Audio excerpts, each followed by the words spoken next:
এখানে আমার ওয়াজের দরকার নাই, পেন ড্রাইভের মতো যদি খোলা যেত, এটা পেন ড্রাইভের মতো শুধু স্ক্রিনে লাগায় দিতাম, হাজারো কান্না হাজারো হাসি এখানে লুকানো আছে।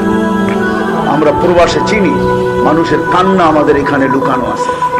প্রবাস বড় শান্তির জিনিস না, বড় কষ্টের জিনিস যে প্রবাসে ছিল। কবির কথাই সত্য।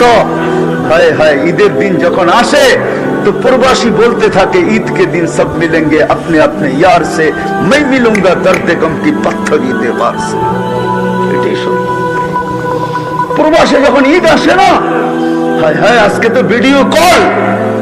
আপনাদের নোয়াখালীর কাহিনী আমার মনে আছে।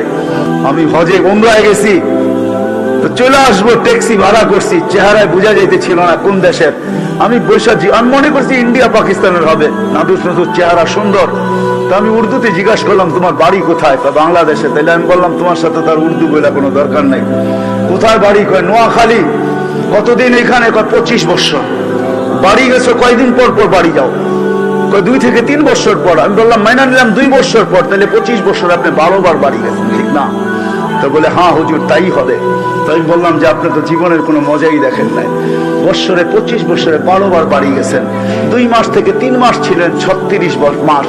3 বছর আপনি বাড়িতে ছিলেন, 23 বছরই আপনি বাহিরে আছেন। লাইফের তো কোনো মজা আপনি বোঝেন নাই। হয় হয় আমি জানি না, আমার কথার ভিতরে যে বিষ মাখানো ছিল, সে হ্যান্ডে গাড়ি চালানো ছেড়া দিয়া সাইড করে চোখের পানি ছেড়া দিছে। হুজুর আপনি বোঝেন, আমার পরিবার পরিজন বোঝেন।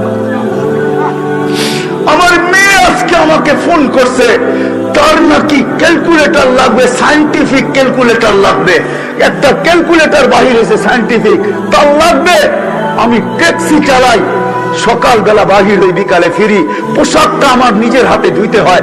কখনো আমি এমন ক্লান্ত হই যে ফ্রিজের ওই ঠান্ডা খাবার খাইয়ে ঘুমায়া পড়ি। হায় হায় হায়। মা বাবা সন্তান